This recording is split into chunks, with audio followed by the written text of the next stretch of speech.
Islamic literature. I am Fuzi Slisli, and I will be introducing this class. Today we will talk about humanism in the Renaissance, the culture that developed in the Renaissance and in a way remains with us until today. First of all, some broad and important point. The Renaissance is one of 2 or 3 moments in history, or in the history of Europe, that have been most transformative, meaning their impact has been so big and transformative. It's one of the 2 or 3 most important moments in European history. It is comparable in its magnitude to the scientific revolution and the industrial revolution. So in that sense, the transformations that the Renaissance brought about were huge and lasting, and in a way they're still with us today. Previous lectures illustrated how the Renaissance created new economic, geographical and military realities. Now we will address the new cultural realities that this period produced. So in the last 2 lectures we talked about the new economic, military and geographical realities. Today we will talk about the cultural realities that the Renaissance brought about. The culture that the Renaissance brought with it is called humanism. It is a culture that is still with us today, and many writers, intellectuals, artists and philosophers still call themselves today humanists. Originally, humanism meant that important questions of life and death, good and evil, politics, governance, etc., ceased being talked about exclusively from the perspective of the European Church. That's what originally humanism meant, that now we can address these important questions not from the perspective of the Church, but from a human perspective. These questions and many others could now be investigated and discussed by average human beings from their perspective and for their own interest. Before it was from the perspective of the Church and for the interest of the Church. Now these questions can be investigated and discussed by average human being from their own perspective and for their own interest. That the human mind, also very important, that now the human mind can operate without the supervision of the Church and without the Church dictating the questions and the answers. That, broadly speaking, this is the essence of the meaning of the Renaissance, that these questions can now be done by the human mind, from the human perspective, for human interest, rather without the supervision of the Church and without the Church providing the questions and the answers. A little bit now about the evolution of humanism. Most historians say that humanism appeared first in Italy. But scholarship is showing that Renaissance, humanism and the scientific revolution of course would not be possible without the translation of Islamic books some 300 years before, in the 11th century, in Al-Andalus, in Toledo. So this is one part of the Renaissance that remains badly investigated today. Most historians trace the Renaissance to Italy, and I think they forget to give credit to the translation of books, Islamic books from Al-Andalus in the 11th century. In this lecture we will focus on Italy only here. The reason why humanism emerged in Italy are many. First of all, Italy is the home of the Roman Empire and it's the home of its Latin culture. And much of humanism consisted in reviving the Latin literature and poetry of classical Rome. So what we call the culture of humanism in its essence, is an attempt to revive the culture and the poetry of ancient Rome, of classical Rome. Humanism emerged in Italy also because a substantial amount of Latin literature of classical Rome was still available in the churches, monasteries, and private villas of Italy. The church did not allow these texts to circulate before, but the weakness of the church now, the invention of printing, and the increased wealth made these texts and books available to the public to read, to translate, to imitate, to discuss, and so on. The emerging states in Europe have a need for administrators and secretaries and writers too. So now there is new states in Europe, and these states now have a need for administrators, secretaries, writers, educated people to manage the new wealth they have now from the new trade routes that they have established. So there is a need for educated people, there is a need for new education. The humanists were these writers, secretaries, and administrators. They were essentially educated people at the services of kings and princes and wealthy and rich individuals.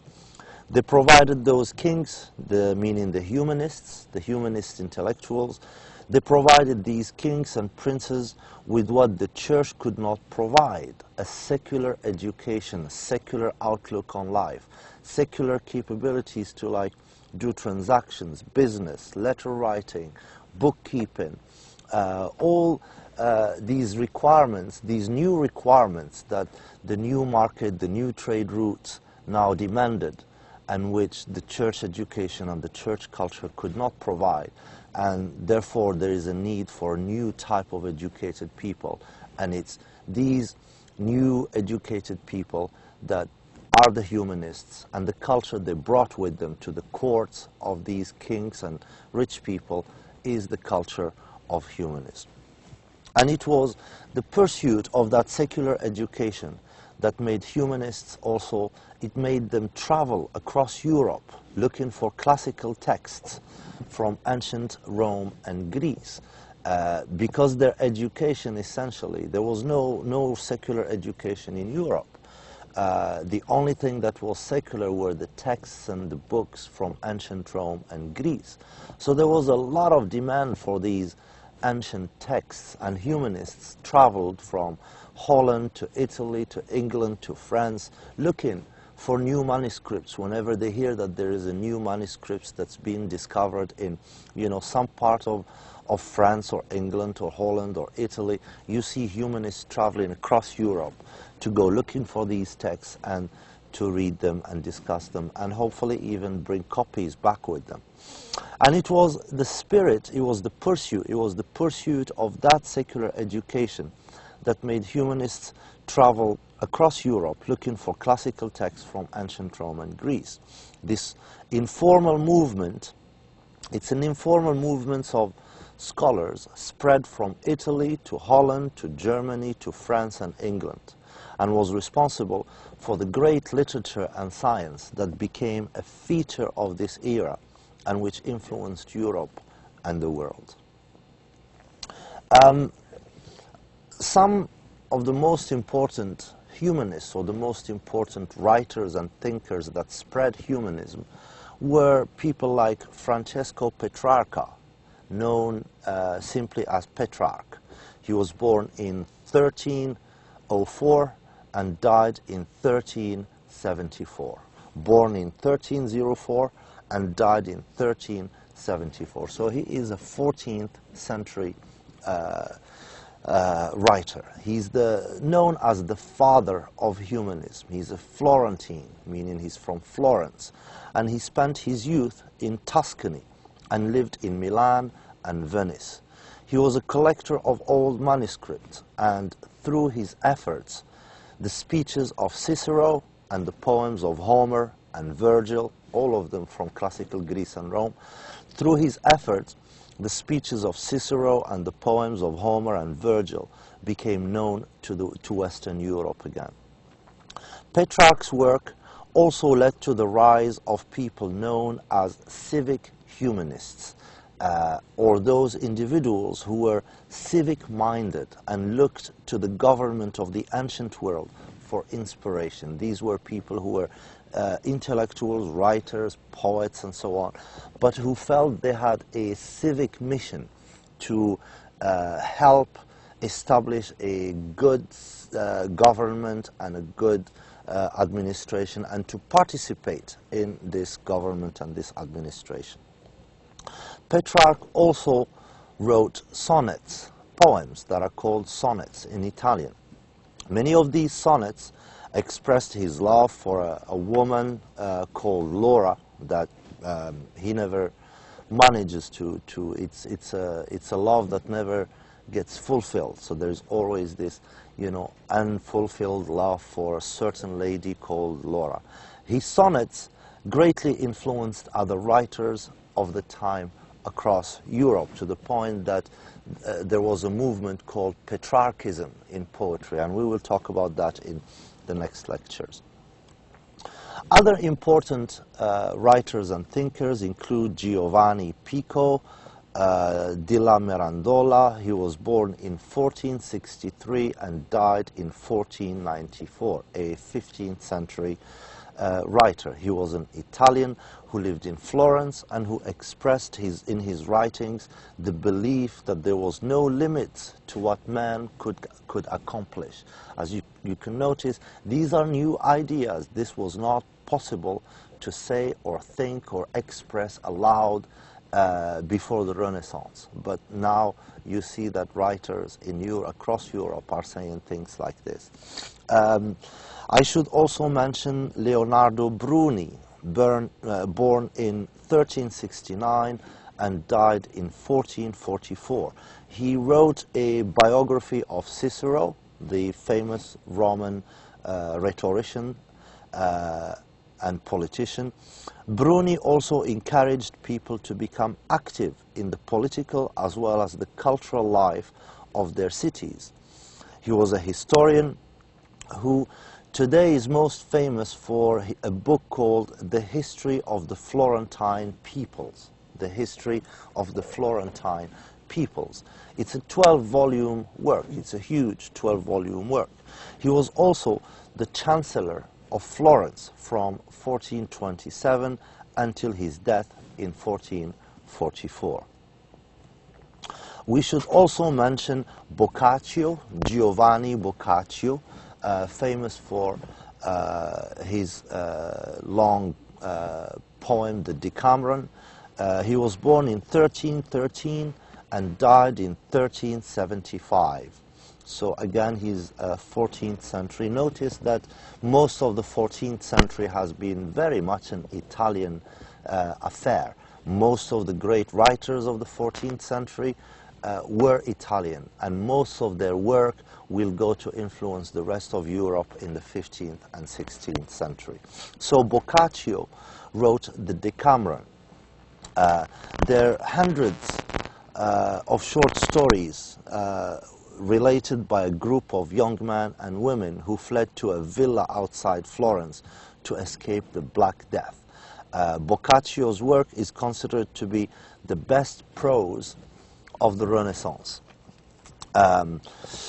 Also important to mention is Baldassare Castiglione. Baldassare Castiglione, born in 1478 and died in 1529. He wrote one of the most widely read books, The Courtier, which set forth the criteria on how to be the real Renaissance man. He basically set a bunch of criteria and rules and principles and said, if you want to be a real Renaissance man, this is what you need to do. Castiglione's ideal courtier was a well-educated, mannered aristocrat who was a master in many fields, from poetry to music to sports. This is the ideal of the well-rounded individual who was educated in as many fields as possible and could discourse and have conversations about as many topics as possible. Also showed good manners and ability to travel and discover and so on. So if we contrast this new humanist culture with the culture that existed in medieval Europe, we will see a huge transformation taking place in Europe. In the medieval period, the church restricted the intellectual life to priests and monks. Only priests and monks could be educated, had access to books, not all books, but a restricted number of books, and even these men, meaning the priests and monks, were not free to think, to analyze and read.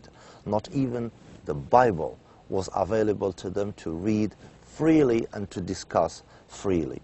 So intellectual life in the Middle Ages had been formalized and conventionalized. So formalized, meaning that the church asked the questions and provided the answers, and the priests and the monks only had to repeat these instructions. They couldn't think for themselves. So intellectual life had been formalized and conventionalized by the church and by church limitations, until this intellectual life had become largely barren and unprofitable. There was nothing to learn in it. The whole sphere of knowledge, all the questions that had to do with knowledge, had been subjected to the mere authority of the church and the church's narrow interpretation of the Bible. So whatever topic it is, whether it's life, whether it's death, whether it's war, whether it's peace, whether it's the human mind, whether it's science, whether it's family life, everything was basically had been subjected to the authority of the church and the church's narrow interpretation of the Bible. No one was allowed to think or discuss outside these limitations. Also, in the medieval period, scientific investigation was almost entirely stifled, and progress was impossible. There was almost nothing left to do. It was impossible to progress. The fields of religion and knowledge had become stagnant under pretty much an arbitrary despotism. So the people who were at the top of the church dictated what could be thought and what couldn't be thought, what could be discussed and what couldn't be discussed, and everybody just had to accept it. This is the situation in the medieval period. The advent of humanism changes this radically. First of all, humanism gives us historical thought. How did it do that? Well, first it ended the church's dominance of education and the pursuit of knowledge. The church is not responsible for education exclusively anymore. I mean, there are still people who are educated in the church, but if you don't want to be educated in the church, there is other places that, you know, that are outside the church authority where people can acquire an education now in a humanistic tradition. Written history started being written from a secular perspective instead of from the supernatural perspective of church dogma.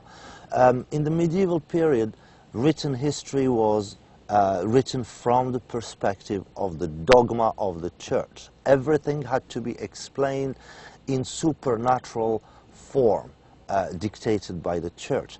With the Renaissance and the impact of humanism, written history can be written now from a secular perspective, from a human perspective, as opposed to a supernatural perspective. And it is from this transformation that we get the division of history into ancient, medieval, and modern. This is a tripartite division, ancient, medieval, and modern, that's still with us today. We still use this distinction today to read history. So whoever is studying history today, whoever talks about history today, accepts this division into ancient, medieval, and modern. In relation to the classical tradition, classical texts and classical books, the impact of the Renaissance changed the situation too. Thinkers or writers like Virgil, Cicero, Aristotle, Plato, they're no longer regarded as mysterious prophets from a dimly imagined past. In the medieval period, they were seen as some kind of like mysterious prophets from some era that's far away in the past. We don't know how far away it was. Now, with the Renaissance and humanism, Virgil, Cicero, Aristotle, Plato, and others are now seen as real men of flesh and blood, speaking out of experiences that were remote in the past, but they were no less humanly real. They were real human experiences, so which means we could read them, we could compare them to our own, people could compare them to their own experience in the Renaissance and could learn valuable lessons from them about how to conduct education, about how to think, and so on and so forth. During the Middle Ages in Western Europe, Latin was the language of the church and the educated people. There were no local languages. The European languages were not written, they didn't have rules, they were not languages of instruction or knowledge. Humanists and humanism began to use the vernacular. These are the European languages. And the humanists helped to develop the national languages of their countries. This is the time, this is the era when European languages like Italian, French, English, and German start developing. Also, humanists had a great impact on education. They supported study in grammar, poetry, and history, as well as mathematics, astronomy, and music.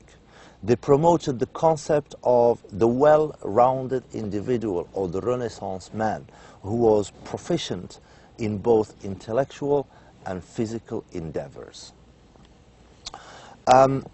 Humanism also revived the Roman idea that an educated man should have civic duties, which means that an educated person should also participate in the politics and the management of his own society and in the improvement of the government and the society.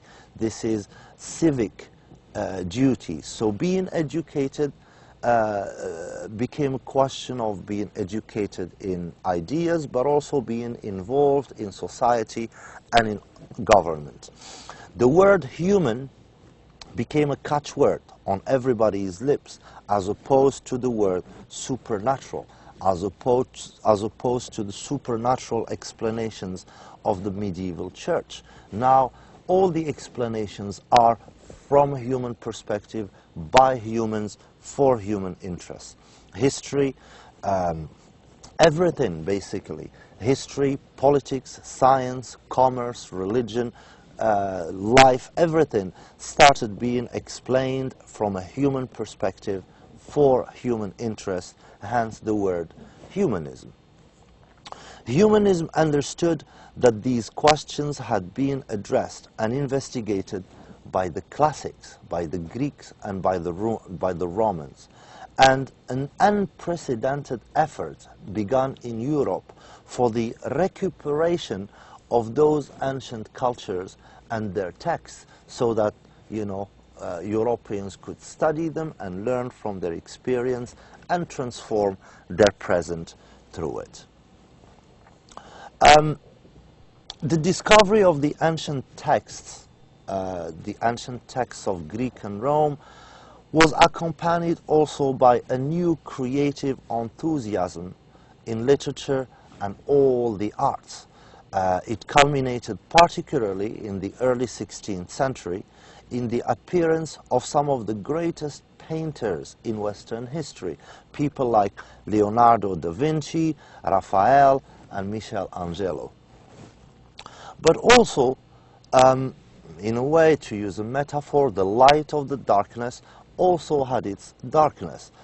Breaking away from the medieval frameworks of mind also often meant that Europeans were relapsing into crude paganism, right? And the enjoyment of pleasures with no restraints. Hence, the Italian Renaissance is also often called pagan. It's a pagan Renaissance. Pagan is, and many in England and France protested against the idea, protested against this new paganism and the habits that their youths were bringing back with them from their studies in Italy. From Italy, the Renaissance spreads northward, first into France, and as early as the middle of the 15th century, English students were frequenting the Italian universities, and soon they will be bringing their education back to their home country. Soon the study of Greek was introduced into England, first at Oxford.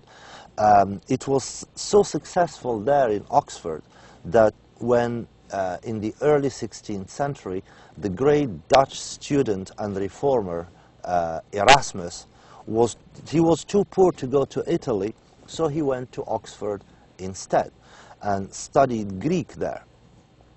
The invention of printing is a very, very, very important event in the Renaissance. It transforms the concept of the book and creates book markets and facilitates the distribution of ideas in an unprecedented manner.